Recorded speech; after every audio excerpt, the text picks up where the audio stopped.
Hey everyone, Miss Caroline here. In this video, I'm going to be going over your homework on pharaohs. This is part of your Unit 3 Ancient Egypt unit. And remember, this is due on Friday. So it's going to be the 7th. And there's Indy's paw. She's saying hello. All right. She wants to take over the video. She doesn't want you to learn about pharaohs, apparently. All right, so let's get into this. So pharaohs, just before we even start reading, let's just recall that pharaohs were the Egyptian god kings. So, okay. Now you remember that from our previous lessons. And then let's look at these questions that we have. So this is a little bit different than our usual homework. So we really want to make sure we know what we're looking for here before we dive into reading. Number 1 says, explain why Menes wore a double crown of red and white. Number 2, what reason is presented in the text for the marriage of Thutmose II and his half-sister Hatshepsut? Number 3, why would a nation be ruled by a regent? Number 4, do you think the Egyptian people were pleased with the rule of Akhenaten and Nefertiti? Explain your reasoning. Number 5, what did Howard Carter find in 1922? Why was Carter's finding so surprising? Number 6, why was Ramses II uninterested in making the lands he conquered part of Egypt? What did Ramses want from the conquered land? So if he didn't want them to be part of Egypt, then what did he want from them? Why was he conquering them in the first place? Number 7, what did Ramses II do with his great wealth? All right, so those are the questions that we're going to be looking for. Now remember, even though we've looked over what the questions are, that doesn't mean that we're just going to pick around and try to find the answers without reading the whole thing. That might seem like the easy way to do it, but really it's going to end up taking you longer in the long run. Because that can be quite difficult to do, especially if you're not understanding what you're reading, which will happen if you're just skipping all around. All right, so let's get started here. Remember to track along with me as I read. All right. The people of ancient Egypt believed their kings were also gods. That's exactly what we just went over. Modern people refer to ancient Egyptian rulers as pharaohs, but pharaoh originally referred to the place where the king lived. Pharaoh was not used as a title for the Egyptian ruler until the later part of ancient Egyptian history. But today we use the term to describe all of the rulers of ancient Egypt. Legends say Egypt was once 2 kingdoms, a lower kingdom in the north and an upper kingdom in the south. Southern Egypt is on higher land than northern Egypt. So unlike most rivers, the Nile River flows north. Menes came from a village in Upper Egypt. About 3100 BCE, Menes became the first ruler of a united Egypt when he conquered Lower Egypt. Menes wore a double crown of red and white that symbolized the unification of the 2 kingdoms. The Egyptians believed the crown had magic powers. It was the single item an Egyptian ruler could not take with him into the afterlife. A historian named Manetho reported that Menes ruled Egypt for 62 years and was killed by hippopotamus. We cannot be certain of Manetho's account because he lived almost 2,000 years after Menes. So this guy's trying to tell the story of Menes, but he lived 2,000 years after. That would be like us telling the story of somebody that lived in just 20 AD, right? 2,000 years ago. So it's like, how does he really know that if he lived so long after? But in this paragraph, we do have our answer to number 1. So remember, our first question was asking us, why he wore a double crown of red and white. So remember, under his rule, it was the first time that Upper and Lower Egypt were unified. Okay, I'm using all my Valentine's Day colors here. So the unification. Okay, so Menes wore a double crown of red and white that symbolized the unification of the two kingdoms. And that was Upper Egypt and Lower Egypt. So then they became one. So this term right here, unification,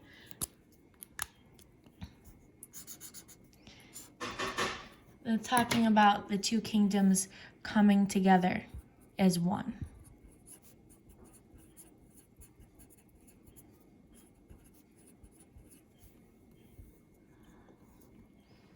So he wore the red and the white to symbolize Upper and Lower Egypt. And now they were one. They were one empire. Okay. Let's see what our next question here is. What reason is presented in the text for the marriage of Thutmose II and his half-sister Hatshepsut? Oh my goodness, Indy, stop. You can see her face. She really wants me to play with her and not do this right now. All right. Manetho also wrote of Hatshepsut, a woman pharaoh who wore a false beard and dressed as a man. Around 1500 BCE, Hatshepsut married her half-brother, the pharaoh Thutmose II. Royal families of that time often intermarried because they did not want to produce children with common people. So basically, they thought that they were too cool to be marrying just regular old people. They wanted to be marrying other pharaohs who were god kings like themselves. So this is why we're probably thinking that's super weird that they were related and they got married, but they just didn't want to produce children with these common people, these lowly, common, normal people. They only wanted to be with other pharaohs.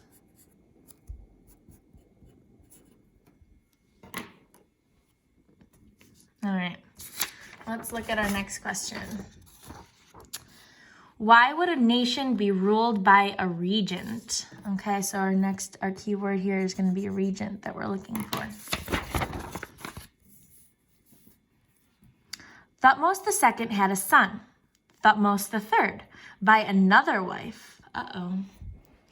When Thutmose II died, his son became pharaoh. But Hatshepsut served as regent because Thutmose III was too young to govern Egypt. A regent is someone who governs for a monarch who is too young to rule. Once Thutmose III was old enough, he and Hatshepsut ruled Egypt together. But when Hatshepsut suddenly disappeared, Thutmose destroyed Hatshepsut's shrines and statues. So she randomly disappears and he just destroys everything and just totally takes over. But here's our keyword, regent. So a regent is someone who governs, is ruling when the person that's supposed to be in charge is too young. So back then they see this word monarch. A monarchy is when the ruling authority is passed down through the family chain. So Thutmose III, even though he was a baby, he was the next in line to rule because his dad was the pharaoh. So when his dad, Thutmose II, died, he automatically became the next pharaoh. But he was like a baby. So that's why Hatshepsut served as the regent, because he was too little.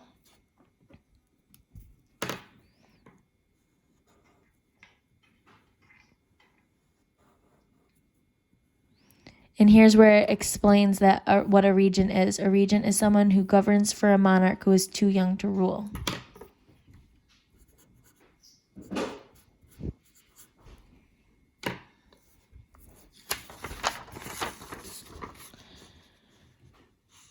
All right, so next we're going to be learning about the rule of Akhenaten and Nefertiti. Okay, and we're going to be trying to figure out what we think of whether or not the Egyptian people liked them as rulers. Okay, so let's start down here. The ancient Egyptians were polytheistic, which means they believed in many gods. But about 1350 BCE, the pharaoh Amenhotep IV came to believe that Aten, a god of the sun, controlled all of the other gods. Amenhotep IV changed his name to Akhenaten, a name that means he who is beneficial to Aten, the sun god. So he changed his name, meaning that he was beneficial or helpful to Aten, the sun god. Akhenaten seized the temples to other gods, removed the Egyptian priests from power, and forbade his people from worshiping any god but Aten. Akhenaten and Queen Nefertiti built great statues to Aten and ordered that statues honoring any other god be destroyed. Despite this, most Egyptians did not take the faith of their leaders, and later, rulers returned to traditional Egyptian beliefs. Okay, so this whole paragraph here is going to help you decide whether or not you think the Egyptians were cool with Amenhotep and Nefertiti. And he changed his name to Akhenaten. So imagine if all of a sudden you're living your life, praying to your God, practicing your religion, and all of a sudden these people come in and they're like, well, guess what? Now you're not allowed to worship that God. You're not allowed to pray to that God. We're taking over all of the temples. We're knocking down all of the statues of your gods, and you're going to have to believe in this new God, Aten. So think of how you would feel if you were the Egyptians at that time. And also another key thing to think about is even though it was against the law to worship any other gods, but besides Aten, and the Egyptian priests were taken out of power, even though they did all of that, most Egyptians still did not take the faith of their leaders. So even though all of that happened, they were still like, no, I'm not going to worship Aten. I don't care if you knock down all the other statues and put up all these statues of this new God. I don't believe in him. So most Egyptians did not take the faith of their leaders, and later rulers returned to traditional Egyptian beliefs. So rulers after Akhenaten and Nefertiti, they went back to the gods that they used to worship after they were done.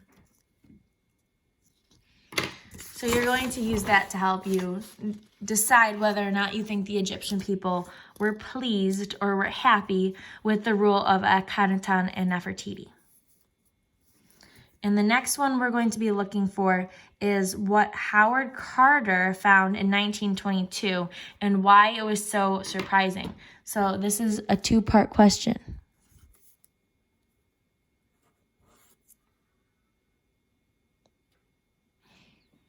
And actually, this one is also kind of a two-part question because we have to say whether or not we think that they were happy and explain. Okay, so now we're looking for Howard Carter and what he found.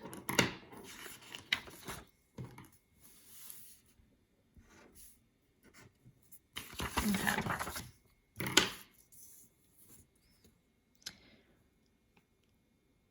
A 9-year-old boy named Tutankhamun became pharaoh shortly after Akhenaten's death. The boy king never became a man king because he died of a head injury only 9 years into his rule. So he started out when he was 9, and then he died 9 years later when he was 18. Tutankhamun's reign was unremarkable, but Tutankhamun is remembered most for the treasures found in his tomb. So remember, the prefix "un" means not. So not remarkable. His rule wasn't anything special. He was just a kid. Then he died when he was young. There was nothing super great about his rule. But what's important is what was found, the treasures found in his tomb. That's what was important about him. Thieves robbed most of the pyramids over the centuries, but Tutankhamun's tomb remained intact by accident. It was buried by rock chips dumped from the cutting of a tomb of a later pharaoh. So, Tutankhamun's treasures remained safely hidden for more than 3,000 years until British archaeologist Howard Carter discovered the boy king's resting place in 1922. So, Howard Carter was a British archaeologist, and he's the one who discovered Tutankhamun's resting place. So, he found all the treasures in his tomb because since it was buried under the rocks when they were building a tomb for another pharaoh, like all of the rocks from building that tomb fell down and covered up his tomb. So then later on, when there were thieves trying to steal all of the treasures in the tombs, they couldn't get to his. So it was safely hidden, it says, for more than 3,000 years until Howard Carter, the guy from the question, British archaeologist Howard Carter, discovered his tomb in 1922.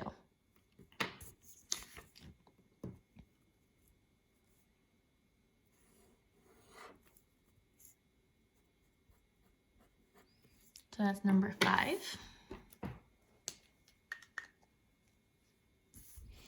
And let's look at our last one. Oh, 2 more. So we have, why was Ramses II uninterested, there it is again, not, that means not interested or uninterested in making the lands he conquered part of Egypt? What did Ramses want from the conquered lands? So again, we have a 2-part question.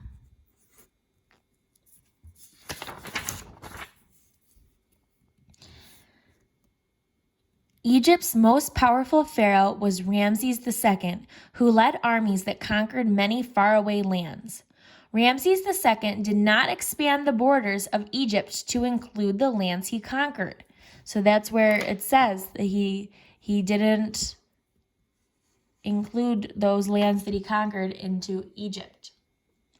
He believed the land and culture of his people were superior to all other lands, and no other nation deserved to be part of Egypt.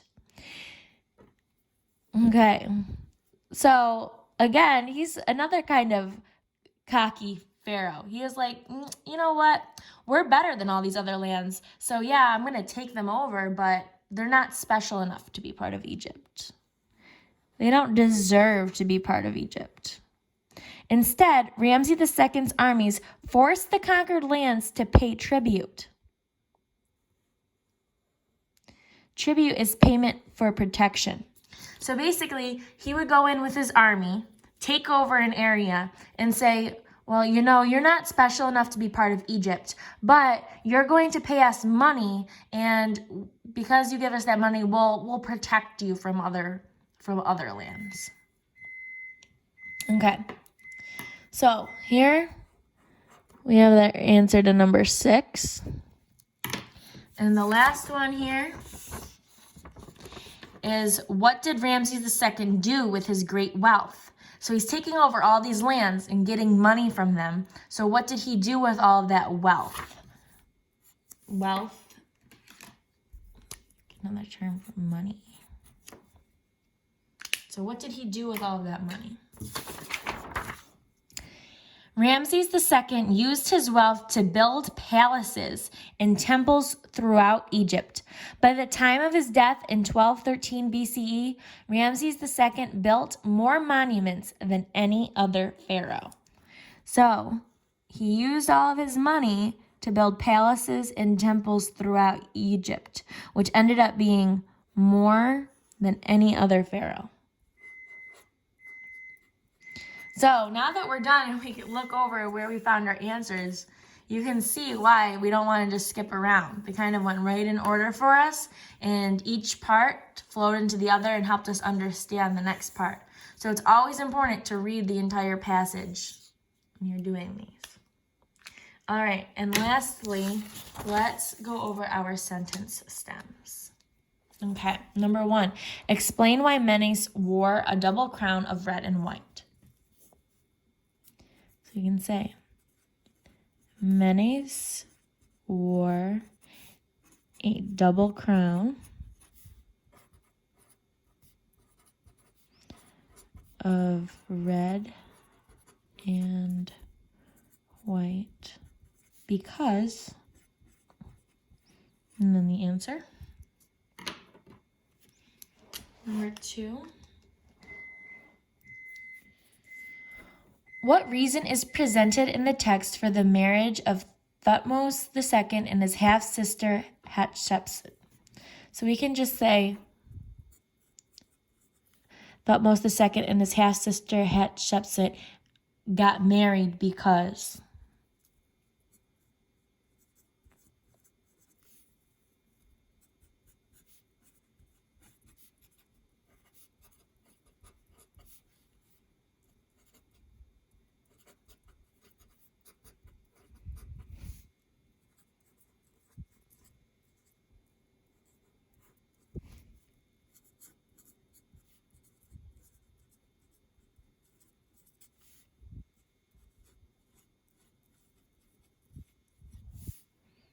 All right, answer.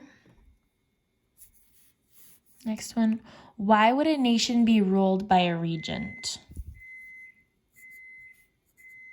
A nation would be ruled by a regent if, under what circumstance would that happen? Think about why Hatshepsut was a regent. So really, it's this part right here.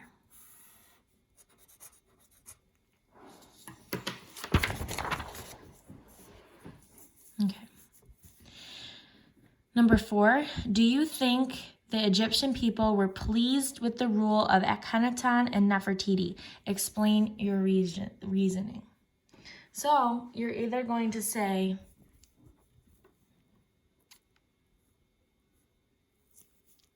I think, or I do not think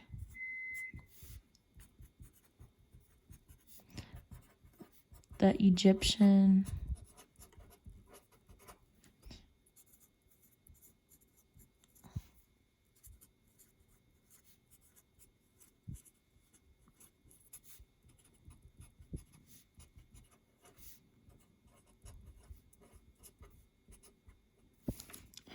with the rule of Akhenaton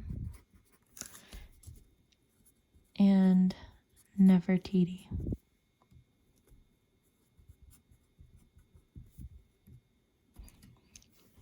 So this part, you're going to choose one. And then you can either just say because here or put a period since it's kind of long and then say this is because. And you're going to explain why you think that. Okay. Number 5. What did Howard Carter find in 1922? In 1922, Howard Carter found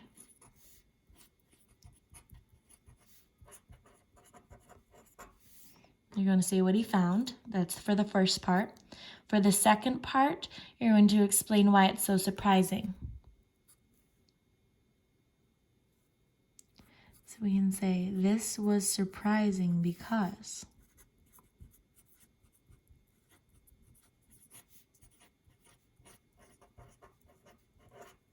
And explain why. All Okay, number 6, why was Ramses II uninterested in making the lands he conquered part of Egypt? What did Ramses want from the conquered lands? So, Ramses was uninterested, or was not interested, in making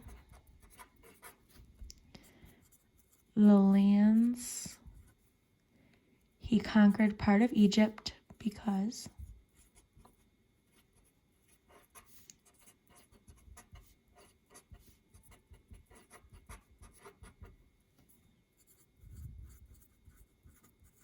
and you're going to answer.